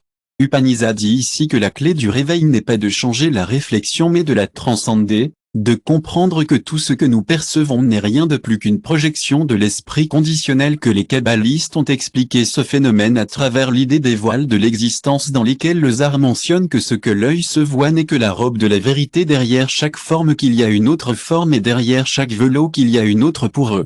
Le monde physique n'est que la dernière couche d'une série d'émanations qui émanent de ce que la matière absolue n'est rien de plus que l'ombre d'un esprit unique éloigné de la lumière d'origine qui, lorsqu'il est réfléchi, est fragmenté en réalités multiples. Les poursuites ont également compris que le reflet n'est pas plus que la surface de l'eau n'est pas une goutte dans l'océan mais le soleil et que vous ne regardez pas la surface de l'eau, que vous ne voyez pas le reflet de l'océan et que vous ne regardez pas la surface de l'eau.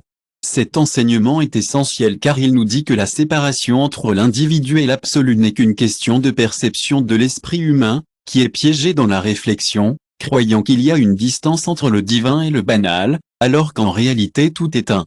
La tradition hermétique a également enseigné que la dualité n'est qu'une illusion née de réflexion dans le corps. Pour l'hermétique, l'univers n'est pas quelque chose qui empêche d'être humain, mais une projection de sa conscience. La séparation entre le sujet et l'objet, entre le créateur et la création, n'est qu'une illusion née des bouddhistes a pris cet enseignement à l'extrême avec leur concept de Sandhyata, le vide dans l'enseignement de Nararjuna, qui affirme que chaque forme est vide parce qu'elle n'a pas de forme. Toute forme est vide car elle n'a aucune existence de ses propres choses qui n'existent pas par elles-mêmes mais dépendent de l'esprit qui les perçoit. Quiconque voit cela a vu la nature de toute chose de cette perspective. Le reflet d'une construction mentale est une image produite par l'interaction de la conscience avec le monde des phénomènes, mais la sensibilisation elle-même n'est pas le reflet mais la lumière que les alchimistes médianes comprennent comme le projet. Cette vérité lorsqu'ils ont parlé de la coagula et SAV, de la dissolution et de la récomposition pour eux, la réflexion doit être détruite avant la véritable essence que vous ne pouvez pas trouver. Le philosophe de Pierre comme le miroir suit intact, ils affirmaient cela suggère que le seul moyen de réaliser la réalité ultime est de rompre en dos de l'identification avec le réflexible et de permettre une brillance originale légère. Dans la christianité ésotérique de mystique a parlé de la nécessité de transcender l'image du soi afin de s'unir avec le divin. Mekar a dit que si l'on a une image de Dieu, on ne connaît pas Dieu, cela signifie que toute représentation mentale de la réalité n'est que le reflet de quelque chose de plus grand. La véritable expérience de l'absolu ne se produit pas par la pensée ou la conceptualisation, mais au moment où l'esprit cesse de projeter des images et de s'immerger en présence pure. Ce processus en tant que dissolution du miroir, une expérience dans laquelle l'individu cesse de s'identifier avec son reflet et se rend compte que c'est la lumière qui est projetée lorsque la réflexion disparaît, est la source sur laquelle il a écrit dans leur secret de manuscrit. Cet enseignement se trouve également dans les textes de l'Avita-Vedanta, où il est dit que le vrai soi n'est pas le reflet de l'eau, mais celui qui regarde. Si l'univers est une réflexion, alors ce qui nous sépare de l'absolu n'est pas une véritable barrière mais un effet optique du consultation. Croyons que nous sommes pris au piège dans le temps et la destination parce que nous n'avons pas compris que tout cela n'est qu'une projection de l'esprit. Quiconque comprend que cela cesse de combattre la réflexion et commence à le regarder au-delà dans les mystères élosiens. Les initiés ont été apportés à une expérience qui a dissous l'illusion de la réflexion. Dans le cadre de leur cérémonie, il a été dit que le voile est déchiré et que la vérité est révélée. Qui peut voir cette déchirure du voile? C'est le moment où la conscience quitte pour s'identifier à l'ombre et les taoïstes fusionnés avec la lumière originale qu'ils ont exprimée subtilement dans le Tachin-Lo qu'elle a été écrite. Qui cherchent dans la réflexion sont des illusions perdues qui ne connaissent pas le monde, qui ne sait pas le monde. Cela nous rappelle que le problème n'est pas le reflet lui-même, mais l'attachement à elle. Le monde n'est pas un piège, mais une image qui change, qui disparaît lorsque vous comprenez votre nature de vérité. Si tout est un reflet, alors la clé pour éveiller n'est pas de changer l'image, mais pour arrêter de s'identifier avec les sages anciens. La perte de tout ce qui nous lie à l'image réfléchie, l'absolu n'est pas séparé du monde, mais le monde tel que nous percevons que ce n'est qu'une réflexion déformant la vérité qui ne ressemble que la réflexion est perdue dans le labyrinthe des formes. Mais qui voit à travers la réflexion découvre qu'il n'y a jamais eu de séparation, qu'il n'y avait jamais deux mais un seul manifeste dans les jeux infinis de lumière et de fantômes. Et quand la réflexion dissolve n'est-ce pas?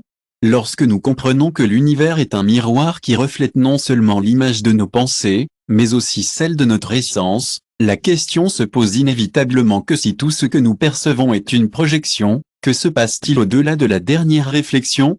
Les traditions spirituelles plus anciennes ont parlé de ce moment, le moment où le chercheur traverse le seuil d'illusion et entre dans le territoire de ce qui est réel. Pour les gnostiques, c'était le grand réveil de l'âme, le moment où il reconnaît qu'il n'a jamais été piégé dans la matière, mais n'avait qu'oublié son origine. Dans l'évangile de saint Thomas, il est dit, « Quand vous vous connaissez, alors vous serez connus. Et vous saurez que vous vivez des enfants du Père ». Cet enseignement contient un mystère profond, la réalité ultime, ce n'est pas quelque chose qui devrait être réalisé, mais quelque chose qui doit être rappelé. Les brouillards qui ont souffert de la divine pour la réalité, la dissolution de l'ego dans le total de la totalité de la divine pour eux pour la réalité était la dissolution de l'ego dans la totalité de la divine pour eux pour la réalité de l'ego dans la totalité de la divine pour eux pour la réalité de l'ego dans la totalité du totalité de la divine pour eux la réalité de l'EGG la séparation, mais de l'humilité de celle absolue que celle qui s'est retrouvée à trouver Dieu. Les kabbalistes ont expliqué qu'au-delà du rôle de la vie, au-delà de la séphiro et de toutes les manifestations de l'univers, il y a un niveau qui est inaccessible à l'esprit, une réalité ordinaire sans limite. Ce que nous appelons Dieu n'est pas une personne, mais une lumière infinie sans principe, dit le Zohar. Fragmentée en innombrables formes mais quand le reflet disparaît, qu'est-ce que c'est? Ce n'est que la lumière sans distorsion, sans séparation que les bouddhistes ont exprimé cette vérité dans leur concept de nirvana pour eux, la réalité ultime ce n'est pas un lieu, ni un état, ni une expérience, mais la cessation de l'illusion dont Supata le Bouddha dit qu'il n'y a aucun moyen de nirvana parce que le nirvana n'est pas un objectif. Le nirvana n'est pas un objectif, c'est la disparition de ce que cet enseignement n'a jamais été réel car il nous dit qu'il n'y a rien à obtenir. Rien que la conquête de la vérité ait toujours été présente, mais l'esprit piégé dans les réflexes n'a pas vu les alchimistes du Moyen-Âge appeler cet état de l'aboutissement de l'or de l'esprit qui a abordé le moment où le principal de la matière devient l'or de l'esprit qui a suivi le travail. Ils ont écrit ceci pour nous dire que la réalité qui nous attend n'est pas une autre dimension et un autre monde, mais une perception purifiée dans laquelle la dualité a disparu. Rosicrucien a enseigné qu'au-delà du miroir dans le monde au-delà de toutes les manifestations d'existence, seule la conscience reste pure. Je semble beaucoup que cet enseignement résonne avec la philosophie de Bêta qui dit que le dernier reflet qui doit être brisé est celui du soi séparé. Selon les mots de la Guérie, les distorsions des lumières de la perception ne sont pas une expérience mystique inaccessible. L'expérience mystique, mais la prise de conscience qu'il n'y a jamais eu de séparation, qu'il n'y avait jamais de dualité, que ce que nous avons appelé le monde n'est rien de plus qu'une ombre projetée par la lumière de la conscience dans les mystères éleusyniens. Les initiés ont été conduits à une révélation finale dans laquelle ils avaient dit qu'ils avaient subi une union expérimentée avec le divin, qu'après cette expérience, ils n'étaient pas craints car ils avaient compris que l'existence n'était pas limitée pour refléter. Les évangiles apocryphes décrivent cette expérience d'une manière similaire. Dans l'évangile de Marie-Madeleine, Jésus dit à son disciple, « Ne soyez pas trompés par les ombres, le Fils de l'homme est en vous. » Cet enseignement nous rappelle que la réalité qui nous attend n'est pas quelque part en dehors de nous, mais dans l'éveil de ce qui a toujours été présent. Lorsque l'eau reflète toujours le ciel sans distorsion, cela nous dit que la réalité ultime n'est pas quelque chose à trouver, mais quelque chose à révéler. Lorsque l'esprit cesse de bouger, lorsque le reflet laisse se déformer avec l'illusion du temps, la forme et la séparation, lorsque tout ce que nous percevons est un reflet, alors la vérité ultime n'est pas quelque chose à découvrir, mais quelque chose à expérimenter. Lorsque la réflexion disparaît, les sages anciens ont laissé des indices pour trouver ce point d'inflexion. Contemplation de méditation profonde. Le détachement de l'esprit conditionné n'est pas un processus d'accumulation mais de désapprendre ce qui nous attend au-delà du reflet final. Les textes les plus anciens ont dit qu'il est impossible de décrire avec les mots parce que le langage lui-même fait partie de la réflexion, ce qui ne peut pas dire réel. Tochin, cependant, ceux qui ont de la drogue, cette expérience a été décrite avec des métaphores: un océan sans rire, une lumière sans ombre, un silence où tout est compris sans réfléchir. Si l'univers est un miroir, si chaque expérience est une répétition de modèles infinis, alors le seul moyen d'échapper au reflet est de laisser le projet. La conscience qui se reconnaît s'arrête à l'extérieur de ce qui a toujours été à l'intérieur, et lorsque ce reflet est alors que le reflet se disque le miroir, et lorsque cela reconnaît, alors le reflet occlusion survole le miroir, Et lorsque cela reconnaît, alors le reflet se dissole a toujours été la réalité absolue sans image, sans distorsion, sans temps. Le début de tous les temps comme le seul a décrit la vérité, la fin du voyage et le début de l'éternel dans les temples égyptiens, dans les monastères bouddhistes, dans les cercles des brumes, le enseignement a été suffisant, n'est qu'une illusion et quiconque ose le regarder sans crainte, sans attachement, sans résistance découvre qu'il n'y a jamais eu de séparation. Le dernier reflet n'est pas quelque chose à être brisé avec l'effort mais quelque chose qui se dissout quand la conscience éveille sa propre nature et quand le reflet est ce qui reste, le fait que l'on a toujours été la lumière sans l'ombre, sans l'éternité de veille se manifestant dans un moment sans nom, sans ombre, sans l'ombre, sans veille, eternity manifesting dans un moment sans nom, sans ombre, sans l'ombre, sans veille, eternity manifesting dans un moment sans nom, sans ombre, sans l'ombre, sans veille, eternity manifesting dans un moment sans nom, sans ombre, sans l'ombre, sans veille, eternity manifesting dans un moment sans nom.